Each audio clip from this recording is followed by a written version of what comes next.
Allegedly, where we slow the story down. This is about insight versus impact, learning from what we observe. Instead of paying the price ourselves, their experiences become our education. So growth doesn't have to come with damage. Allegedly, okay? Before we begin, I want to say this clearly, all right? Before I say that, let me say this. Remember, first of all, I'm Coach Raquel. Welcome to another Allegedly segment, okay? Episode of this podcast. It is my pleasure to be here with you. I'm Coach Raquel, and we're going to get into it, okay? Let's get into it. As per usual, I like to say this. From God, the purpose of us being here is not just to talk about other people's story. Pain is purpose, and so I'm very mindful of what I say, or how involved I get in other person's stories, right? When we come here, this is where truth, opinion, and headlines meet hard questions. So welcome to Allegedly. We explore other people's experiences and their stories with the hope that we will find inspiration to do our own self-work, to become better people, better stewards, better neighbors, and have breakthroughs in our lives so we can live a fulfilling and meaningful life. That's why we're here, right? So it's not just to gossip. We're not gossiping. We're exploring the stories. So it's from gossip to growth. But I do understand that some of the stories may sound like gossip, but even when it does, we're using the gossip for growth. We're using the stories for inspiration, motivation, disruption, so we can do some self-work to grow and advance. Because when we grow and we advance, the world grows and the world advances, right? Change begins with us. Now, before we begin, I want to say this clearly. This segment is not a dismissal of illness, friendship, or compassion. It is not a defense of Jeffrey Epstein or anyone else discussed here, or any alleged criminal conduct. This is a conversation about projected obligation, privacy, precedent, and emotional overreach. We can care deeply about harm and still ask structural questions. Those things are not mutually exclusive. So that's what we're doing. But before I go ahead, let me share the fair use, because I'm going to be using clips that were not originally mine. So, copyright disclaimer: under Section 107 of the Copyright Act 1976, allowances made for fair use for purposes such as criticism, comment, news reporting, teaching, scholarship, and research.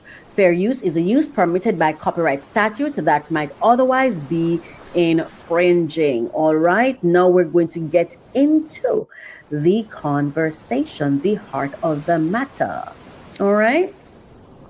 There are a couple of things that I want to go through in this episode. So I want to make sure that I'm moving through, not necessarily quickly, but in a timely way. Now, Women and Men of Excellence Outreach Ministries is a global church without walls.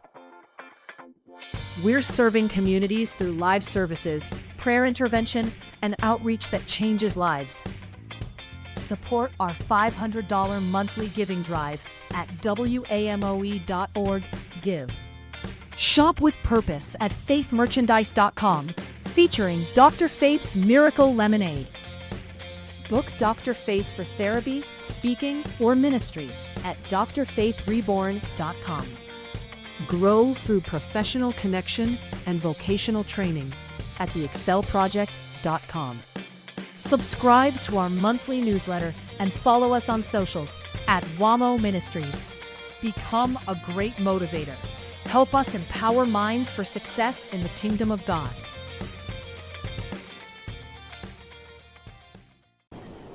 Right. This clip I'm about to play right now is where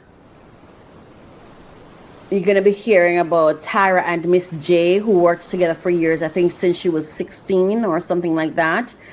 And then the fact that he was reportedly ill, was or is reportedly ill.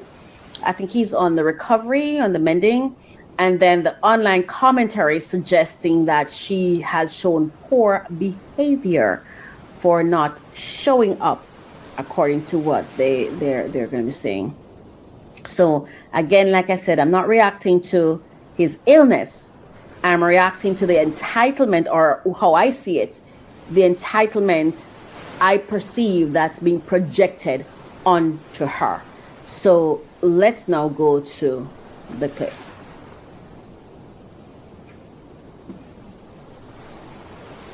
The thing that's really unfortunate around Tyra sending Miss J one text is it came way after Jay was out of the hospital. He was in a coma for 5 months, roughly, and then in the hospital for almost a year and a half. She's been in New York a ton. She's on all these shows, Victoria's Secret fashion show, making time to go by for a few hours to sit with the man in the hospital. I can probably say what everybody is thinking. It's just really poor behavior. And I know where it comes from, if I'm gonna be really honest with you. There's a level of fear that she doesn't want to face some things. And I'm just gonna be honest, she's stuck it out. Jay is getting stronger every day. He can get out of that chair. That's what people don't know. At the time of the documentary, he couldn't. He can. He can take steps. And look, if anyone is gonna walk again, it's Miss J.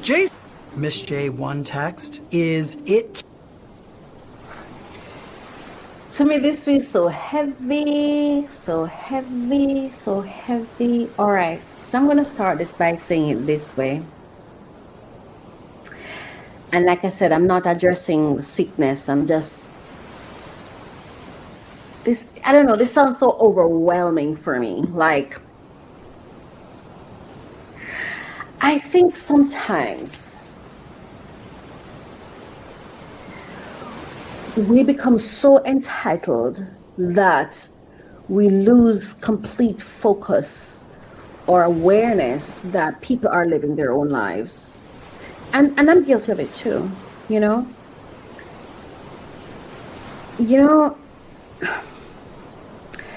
I remember I had a very close friend who, I think she was having her fibroids removed, and she was in the hospital. But based on what I was going through at the time, my financial challenges, my mental challenges, I was just at a place, of rebuilding because I had crashed out. And I remember I wasn't able to go to see her in the hospital at all. And I remember feeling so guilty because I felt like I had to choose between her, visiting her, and myself. And I feel like I've carried a guilt for that. And I've had to sit with myself and say, no, we're not going to carry a guilt for that. We're going to let that go. I remember there was a very, very close friend of mine from university. And she was getting married and she invited me to the wedding. And I was not able to go again. I was having a lot of struggles, because I was by myself. I had no support system, unlike they have support system, I don't have any. And I just didn't want to show up because one of the things for me was a lot of my life, I showed up just looking the worst, being the worst, braving, the worst. I didn't really have good clothes or someone back here. I was always in this struggle mode. And that time it was a wedding, and based on she's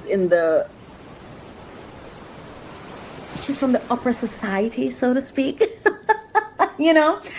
and I just didn't want to be the one out of form. I was always used to the rebel piglets, I am at this place and I show up and I look out of shape. Like I'm the one who just looks like rags. And this time I just didn't want to have that because I was going through my own stuff. And I remember there was this young lady who was my neighbor once, very friendly with each other, but I think her mother passed, and she invited me to the funeral, and I just could not make it because I was going through depression, terrible depression. I was going through a lot and I just couldn't make it. And I remember she visited me and she was like, I can't believe you didn't come. I don't care if you didn't. And like, The only person who never expressed disappointment to me was my friend who did the fibroid surgery, the surgery to remove the fibroid, the one for the wedding man. And I love Kelly, and I love you so much, and I'm so sorry I missed the wedding. And I'm sorry I didn't call you to let you know what the challenges I was feeling. But let me tell you what I love about you, man. Lovely, lovely Kelly. Let me tell you what I love about you. This girl looks me directly. I remember, I think she invited me, it was to TGI Fridays, TGIF, and she's like, I didn't need anybody there. Like, I wanted you there. And I'm like, I didn't even know I was that important to you. And she was like, what do you mean? She was like, I was so miserable today because I needed you there, you know? And I understand, and I love that she was so frank, so direct with me, you know, and she never accepted none of my reasons. And I love her for it. Love her for it, because she was honest, she was true, and she told me exactly, there was no animosity. She was just telling me exactly how she felt, and I love her so much. She's one of my angels, and I love her so much, right? And I remember the other one, the young lady whose mom passed, she was so sad. And I'm really, really sorry that I disappointed you, my darling Kim. I'm so sorry that I disappointed you. I didn't even feel like I was choosing. I was so depressed at the time. I was in such deep depression that I wasn't even making a choice, you know? And the poverty that surrounded me, it was just so much for me. I felt like, because before I would push through, crawl through to be there for persons, because I love to support people. But in those moments, I didn't have a choice. I felt like my circumstances chose for me. With my friend who was doing the fibroid surgery, I decided I can't. I'm not going to be able to, and I'm just not going to be able to. And from that thing with the person with the fibroid, I had that thing, not because the person made me feel any way, but for me personally, the way I took it, I didn't like how I took it. I held myself accountable when I knew I did the best I could. And I remember after that, I sat with myself and I said, listen, we're going to do away with shame. We're going to do away with feeling sad because you're walking in truth. No, you're going to choose you unapologetically. You're going to choose you even if it doesn't seem like it's a big deal. You know, he spoke about fear, like like as though Tyra has fear. Okay, so if you know why she's not coming, what's the problem? You know, he said something for me that I think was very problematic when he said poor behavior.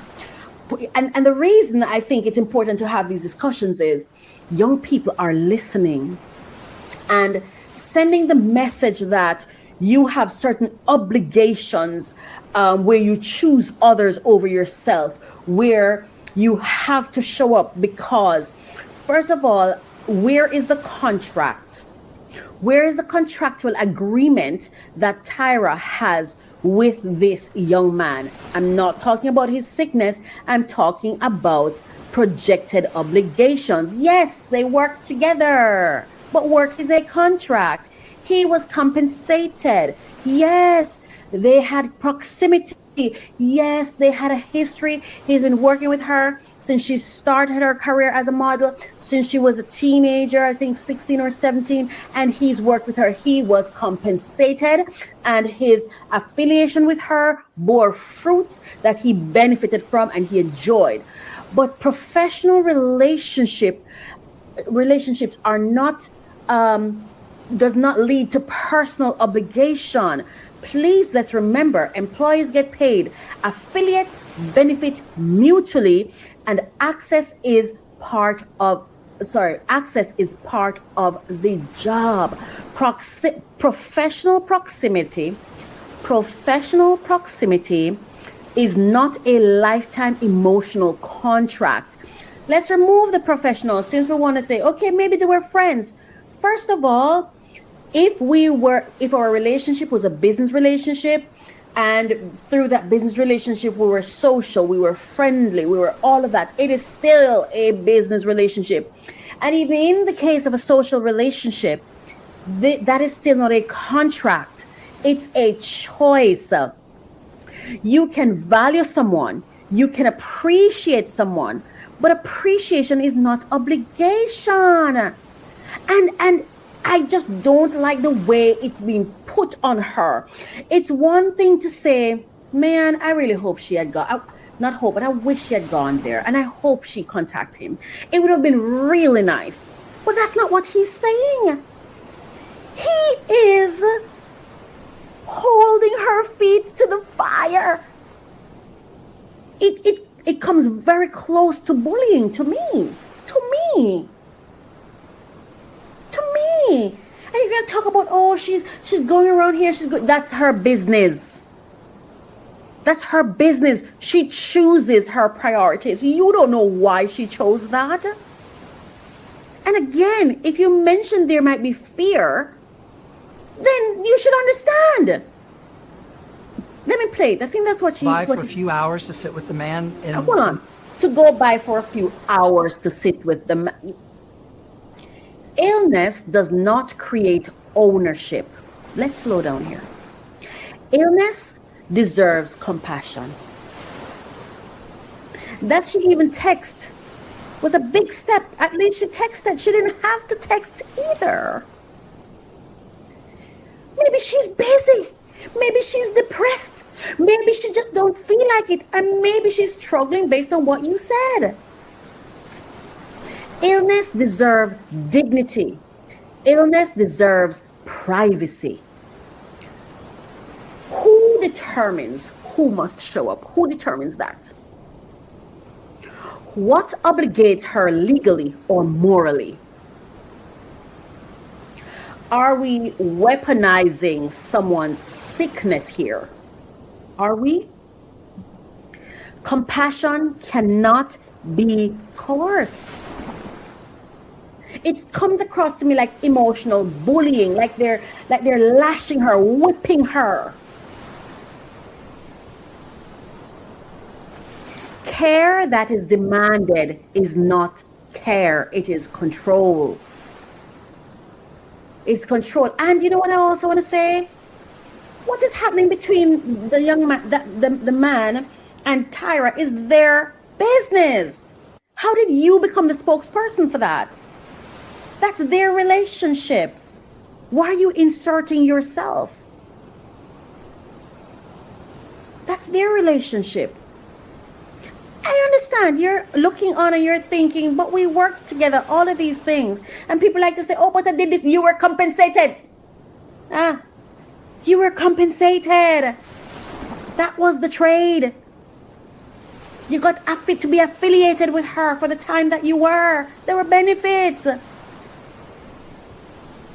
There's this public discipline culture that has been birthed from this entitlement that we think we have against people. This entitlement that people that we seem to be demanding from people, demanding things from people. This entitlement that we have towards people.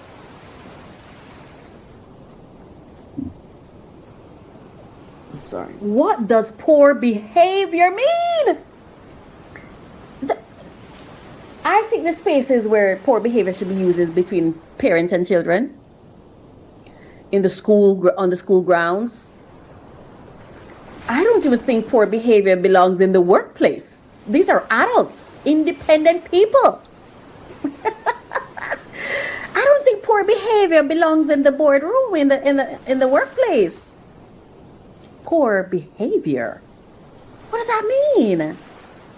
Poor according to who? You? Who are you? In the context of this, who are you? It's their relationship. Based on what poor behavior, based on what contract? She is not a spouse, as far as we know. She's not his mother, as far as we know. She is not his caretaker, as far as we know. She is not financially responsible for him as far as we know. Courtesy is kindness. Obligation is contract. Those are not the same thing. Those are not the same. Courtesy is kindness. Obligation is contract. Those are not the same. When did access in one season become permanent claim in another?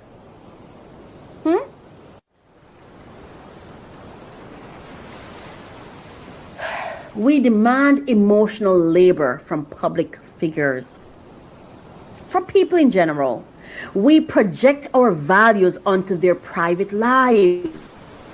We perform moral outrage as if we are judges. We wrap moral stones around people's necks and call it righteousness. Compassion is beautiful. Public lashing is not.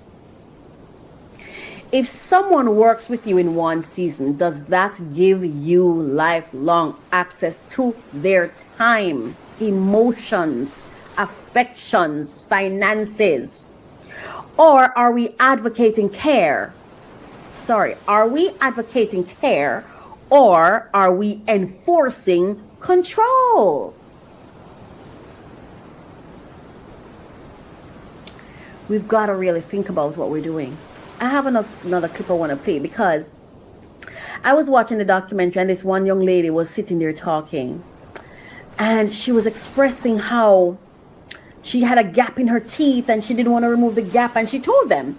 And Tyra said to her, well, I have this for you, but I can't give it to you if you don't close the gap.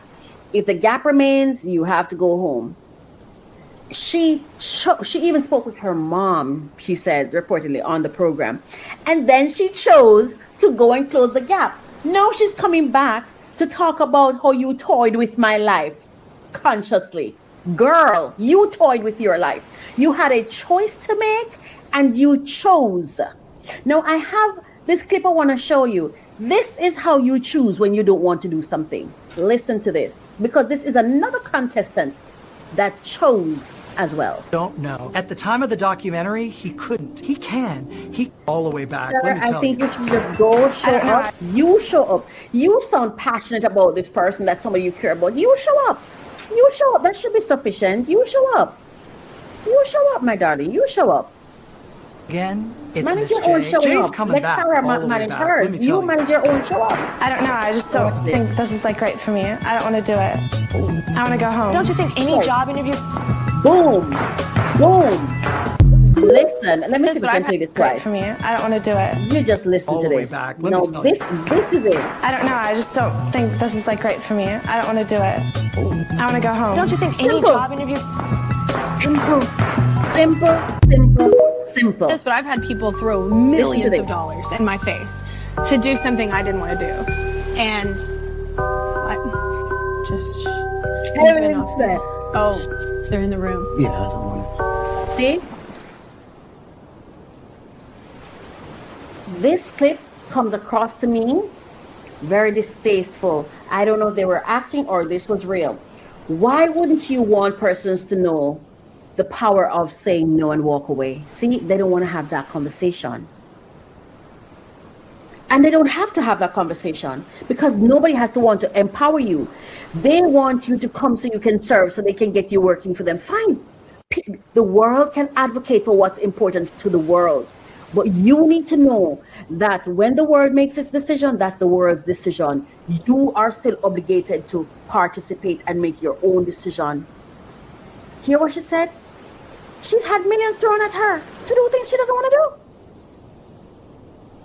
And my understanding from what she kept saying, where she was going, is to say, I didn't do it. I turned it down, but he stuck her.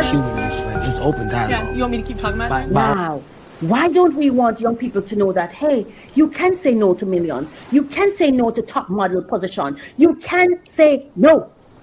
And when you don't say no, the consequences are on you because you're making a choice.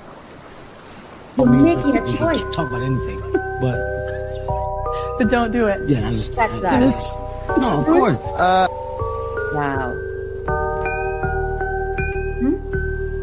Remember, the world is thinking for the world.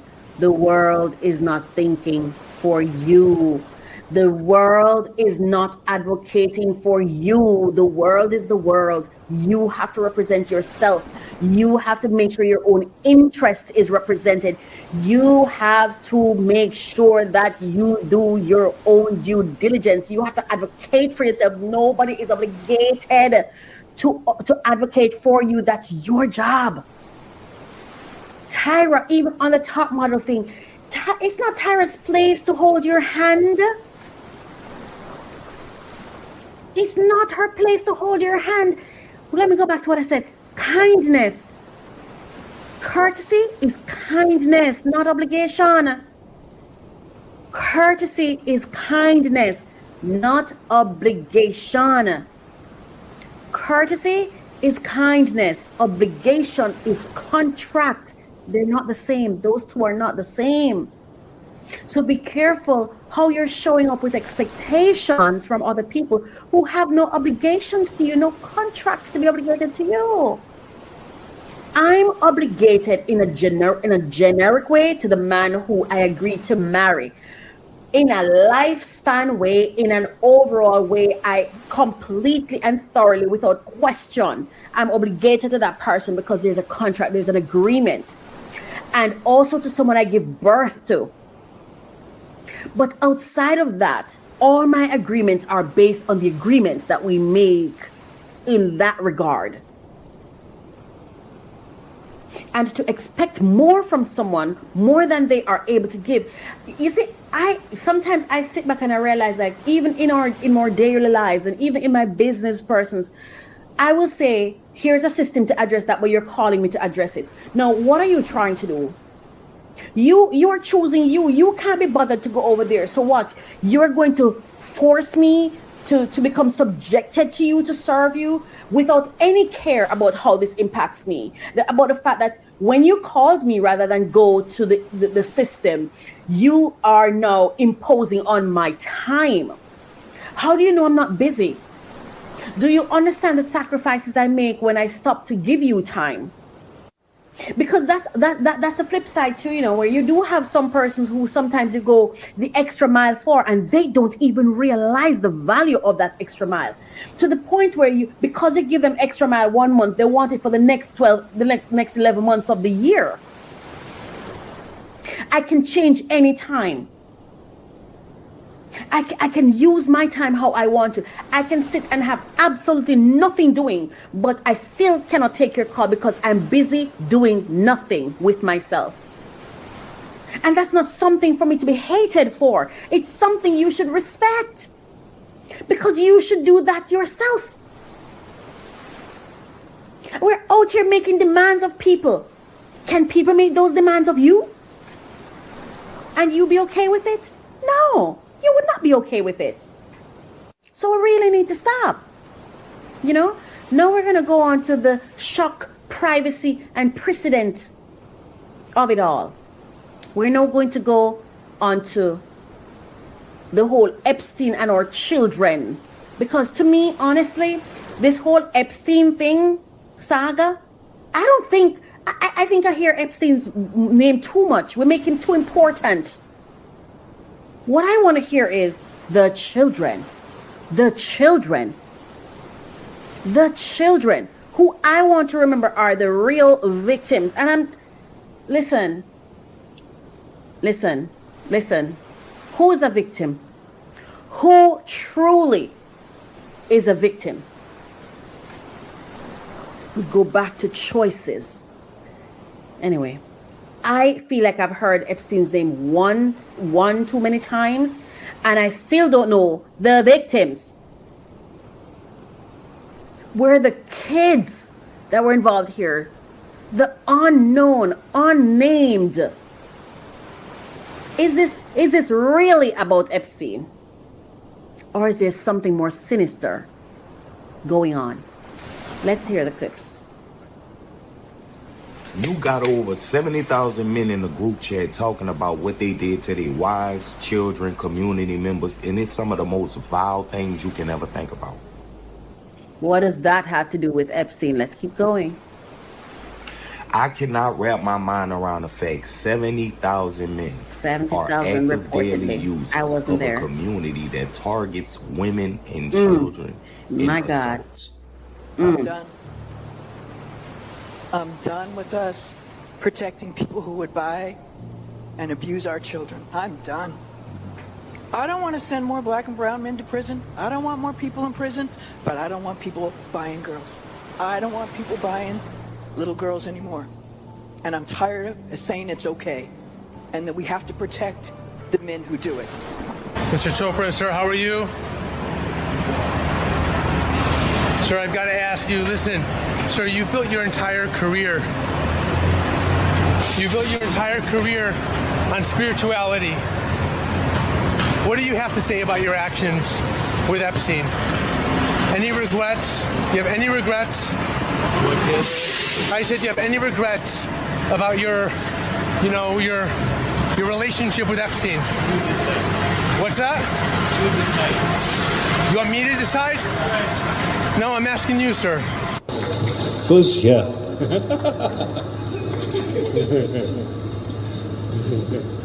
Then I think finally here also.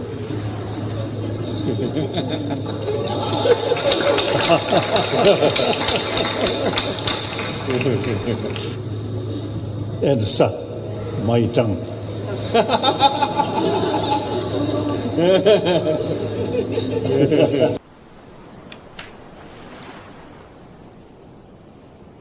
I'm not a mother. There are many reasons I'm not a mother. I've said this multiple times. I'd have to be called to something greater and higher to be a mother. God bless mothers. Because I'm not strong enough to do it.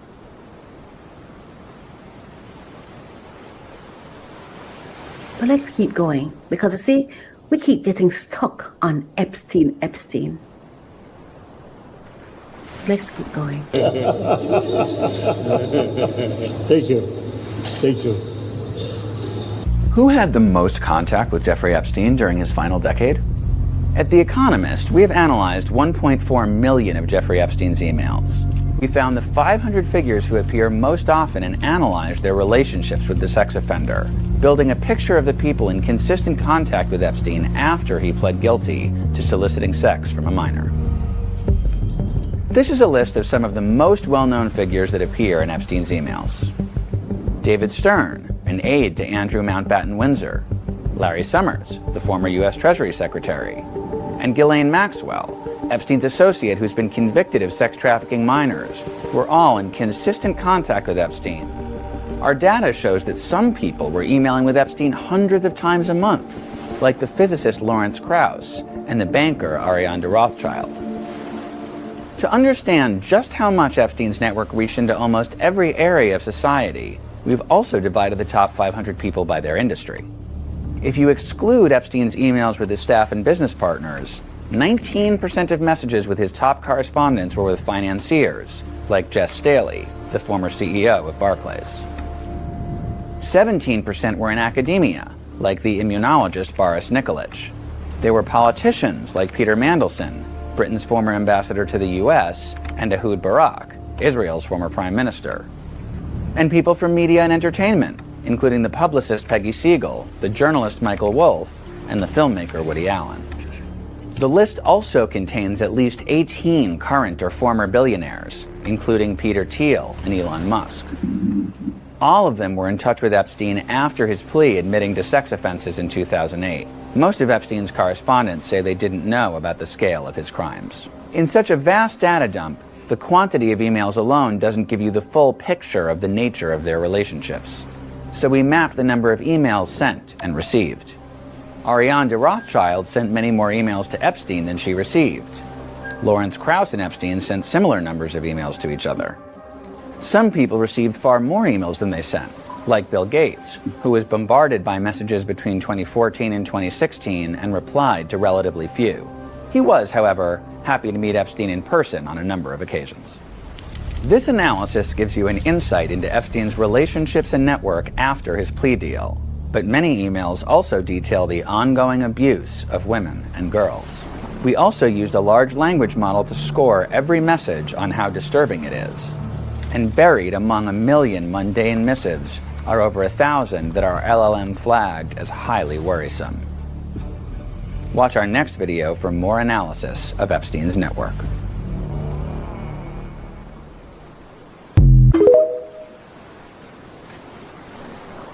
These are the countries with the most missing children. Pay close attention and check where your country appears on the list, because often we just see headlines like this and move on without really noticing, but the numbers are shocking.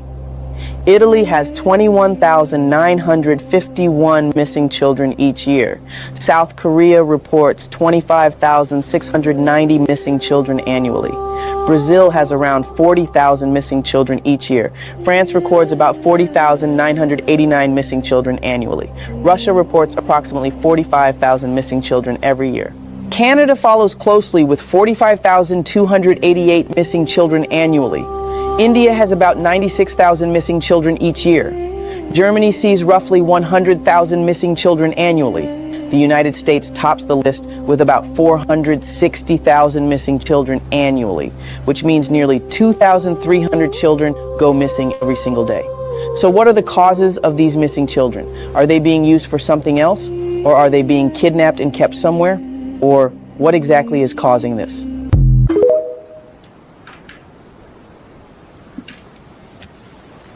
Okay, let me say this up front.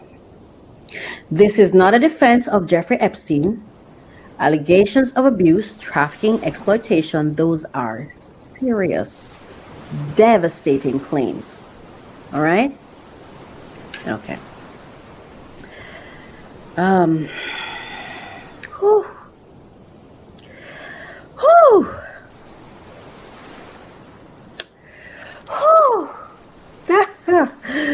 Whew.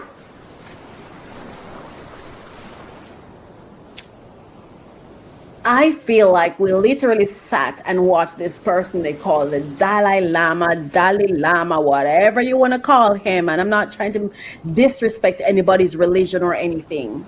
But I sat and watched a child being sexually assaulted. Suck my tongue. Good God.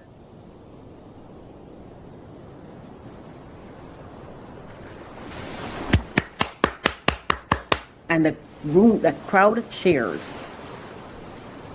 But we're here talking about Jeffrey Epstein's emails. That's what we're going to be talking about. What I'm questioning is something else. What precedent are we setting in the name of outrage? I'm sharing on the screen some data I pulled based on that last video I just showed you about the missing children. Again, I say this. I keep hearing Jeffrey Epstein, email this, email that. Why is that the focus? What is happening here? What is happening here, really? What exactly is happening here? And all of us, before we start talking about outrage, hey little girl, each time you pass my way, I am tempted to touch. You remember that song? I know this little girl, her name is Maxine. Her face is like a bunch of roses. You know that one? Before we start projecting, what did I say this segment was about? Self-work. Become the change, because we've got make us strong, God, so we can walk in your truth and stop walking around this place with political correctness, thinking for in some way it makes us morally, it puts us on some moral high ground, and we're so righteous. We're none of us. We're all responsible, all of us. People we keep talking about how the world is, but you keep giving birth. Why are we bringing children into this world? Why? Why? Until we can create a world where they will be safe. Why? What's the justification? If you had a company that was failing, that was running out of financial resources, would you continue to hire people? No, you would not. You would not. You would have to reset, refocus, recalibrate, readjust.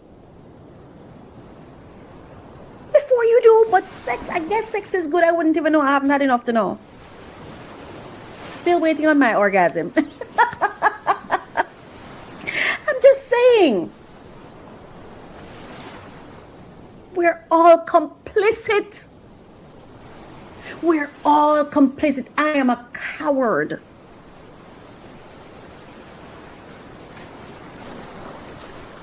The only innocent here are the kids, the ones who did not make a choice or was not within the power to make a choice.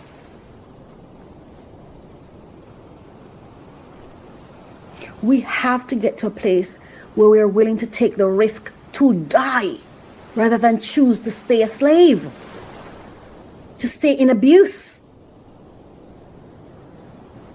The innocent kids. We don't even know if for real, well, for those who have checked the emails, they've seen things. I don't know if these emails are real or not. I don't think the emails are the important thing, but that's what we're talking about, so let's talk. So the shock creates consent. Shock creates consent. Let's think about that for a second. When a case is shocking enough, the public stops asking structural questions. You see, we're so focused on the email list and its kids being eaten and the outrageousness of it all. And I'm not saying it's a lie. The headlines are egregious. The details are disturbing. The emotional temperature is everlastingly high. It's high.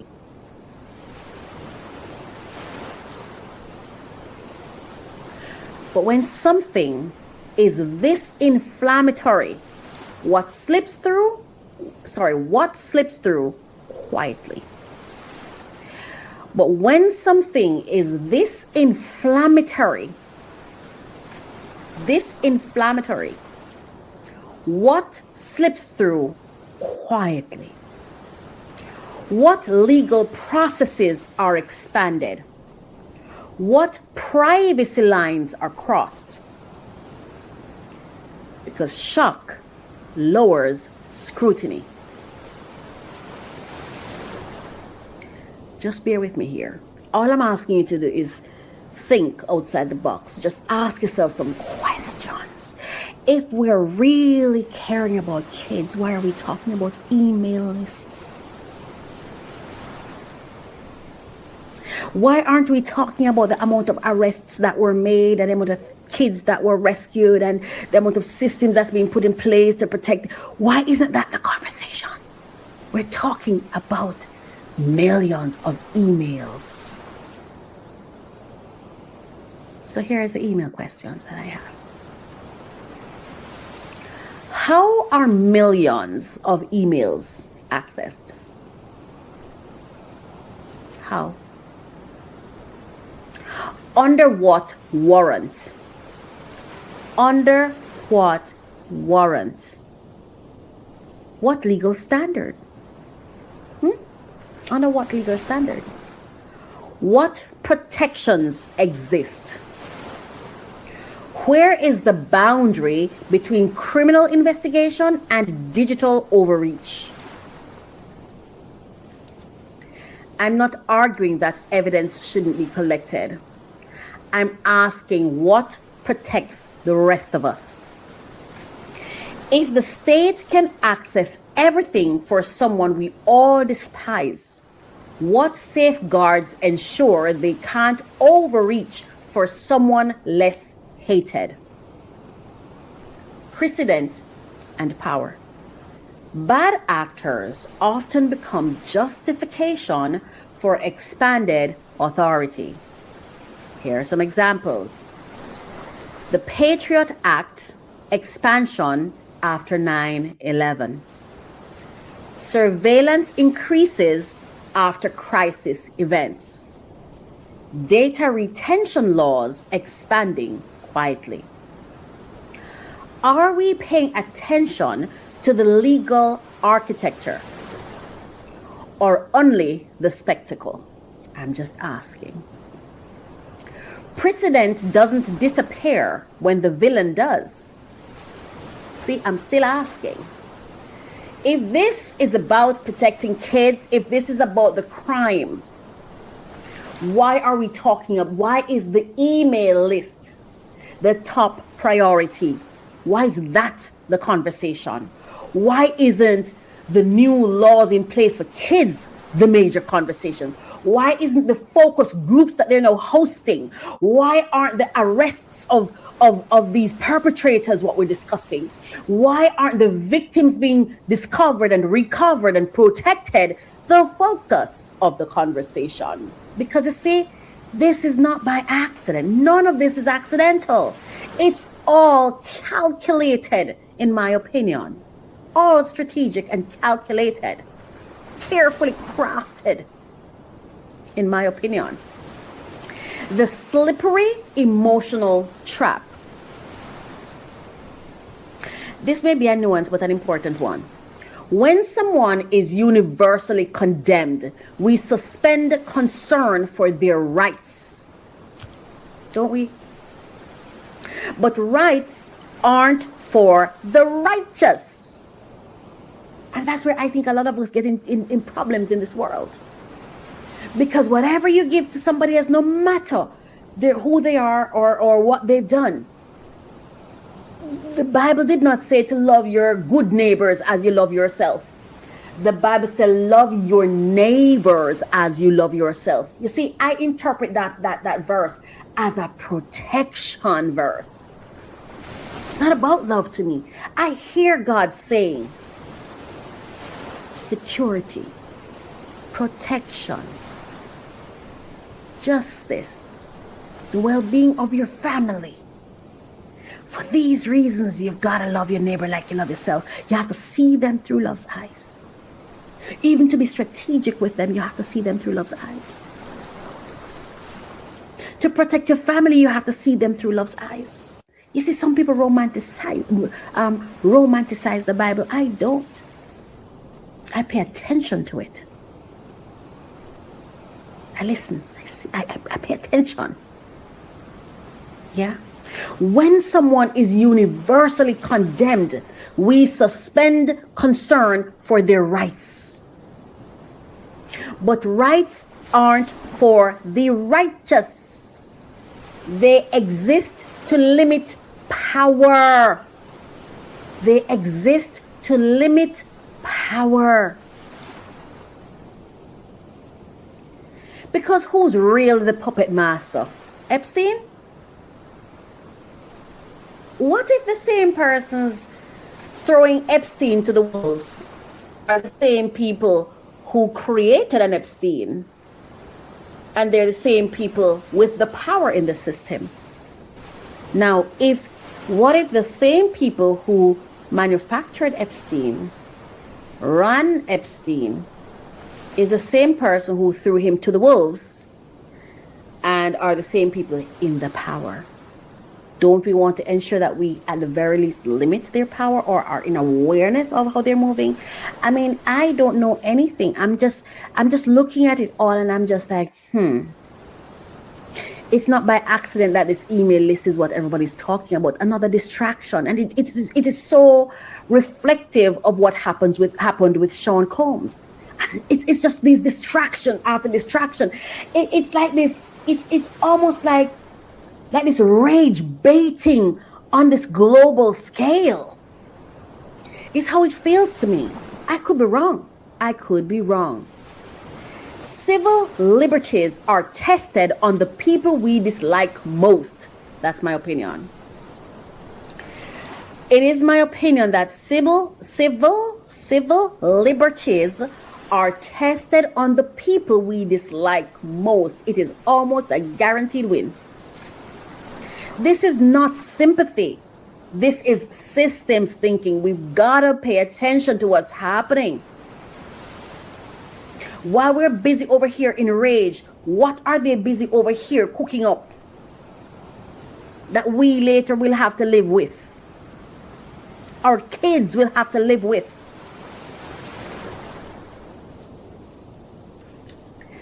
If due process, privacy, and legal limits can erode in cases that shock us, how do we make sure those limits still protect innocent people? Are we so focused on the horror that we're missing the architecture being built behind it? I'm just asking. I'm just asking. Because I'm not hearing, oh my God, kids, let's look for kids. The kids are not what this whole thing is. We're not hearing about kids. Oh, the list and the list and the list. And we saw them eat kids and we saw them do that. Where? I'm not saying I don't want to hear that or that's not important. I'm just saying, to me,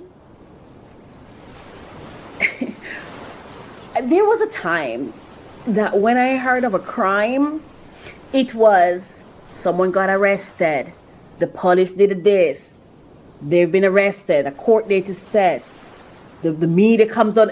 That's not what I'm hearing here. It's this horror house that's happening. Meanwhile, nobody can truly say, okay, this is a victim, that is a victim, this is what's being put in place to handle it. It's this game. It feels like there's this toying with you thing that's happening. This puppeteering that's happening. Are kids really involved here? Because where is the protest to present the bodies, to present the names, to where's the advocacy for actual victims? Where are the names of the victims? I don't know. Maybe something is wrong with me. But if something happened to my child, my focus is going to be, where is my child? What happened to my child? And where are the perpetrators that's going to be held accountable for what happened? This is like the biggest, it's like the biggest secret that's being told to the world, but it remains a secret. it's like the biggest story come to bump, but there's still no story. It's like this magic trick, and if you stay so caught up in it, you won't even realize that all you're doing is regurgitating the same talking points. How did they access 3 million emails? How did they access somebody's 3 million emails? How do you do that? How do you access someone's 3 million?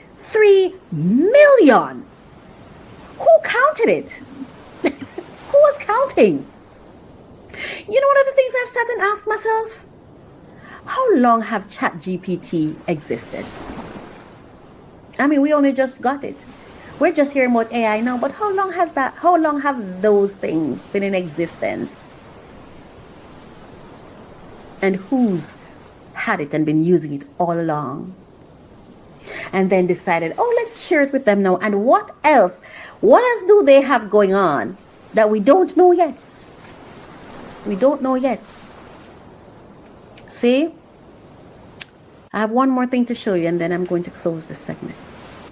I don't think when God said to be fruitful and multiplied, he meant without wisdom, without moderation, without conscience, without understanding, without, being guarded without structure and system and security for your kids. I really truly think it's a time for fertility to pause, for the world to look at itself and reset, recalibrate, and to something needs to happen, because as it is right now, it's a swamp. Fertility should not be something, or procreation should not just be something everyone just gets up and do. It should be thoughtfully created or thoughtfully considered based on where you are and what's happening, to make sure that the world you're bringing that child into will be wholesome. But the kind of the world stage that I'm looking at is just troublesome to me. The policies, the systems that they will have to live under and operate within.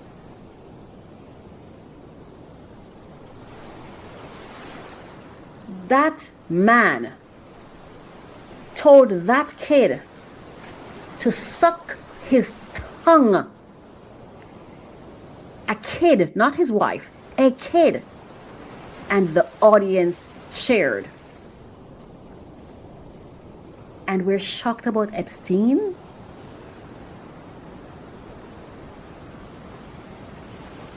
And then we're talking about, the Dalai Lama, and we're talking about, what's the other spiritual person? I played the video, I don't even remember his name. They're not obligated to you, and they know it. Let me tell you something. People will tell you what they feel like telling you, but they know what the truth is. You can't hold up Deepak Chopra's hand to God. Your responsibility with your soul is your responsibility, not his. We're the ones who give people titles. Prince. And now all of a sudden, because he's involved in this thing, he's ex-prince. No, he was a prince when he did it. A prince did it. The world needs to know that he wore that tag when he did it. So there's nothing special about no prince. What is a prince? What is a prince? What is a prince? Because I don't care about your title. I care about your humanity. Prince. What is that? What is that? A word. It's an English word. That's it. It's a word. Means nothing. Clearly means nothing. No, you want to ex-prince him? No. He's not just prince when you approve his behavior or when it works in your favor, because you approve all his behaviors. But now, you see, you don't like how it's now impacting you. So you want, no, it's ex-prince. That's not how prince. No, he's a prince. He's every bit a prince, and he's operating like a prince does.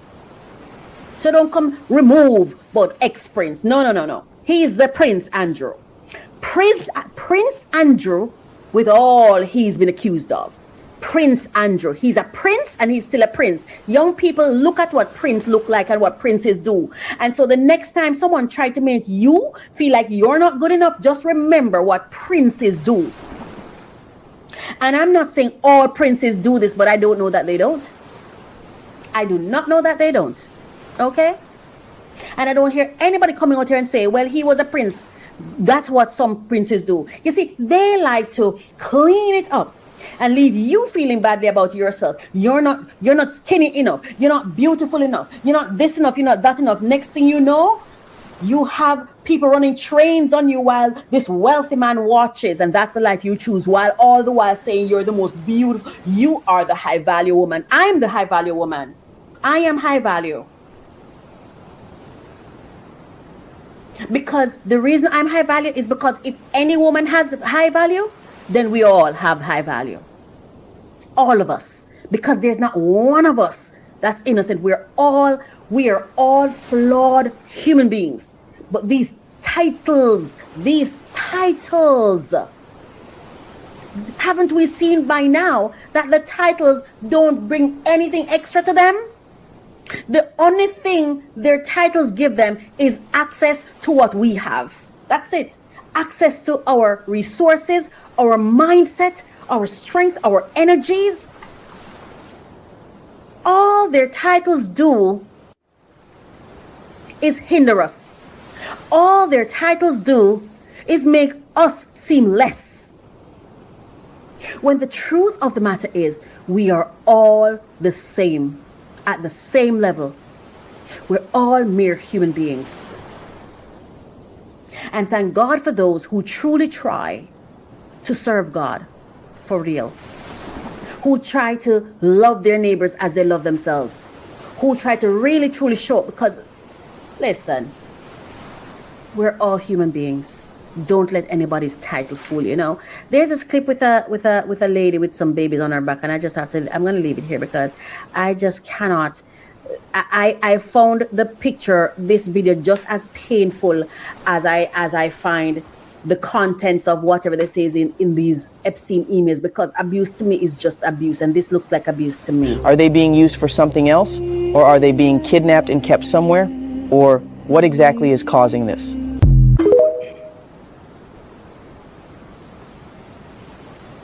Is this abuse? Let's go.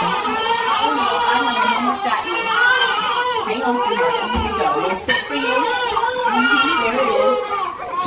Easy now. We're almost done. I'm almost right here. Look at the two at the bottom. I'm not even mad at her. I'm not criticizing her. I'm just saying, my God, our kids.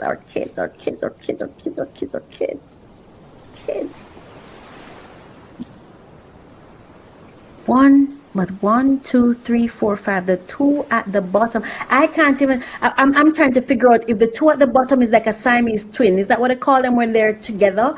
If it's just one body and two heads. And I'm wondering, is this video real? I'd be so happy to hear this was an AI video. I pray to God it's not real, because the stress on these kids. We've got to do better by our kids. Kids. Anyway, I want to say that.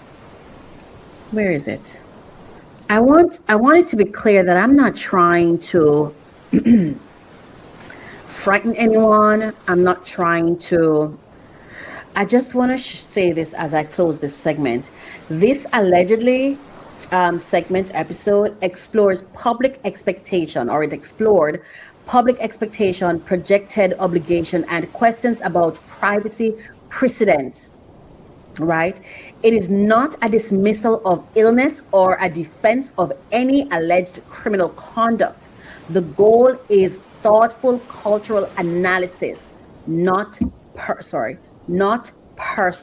attack. All right?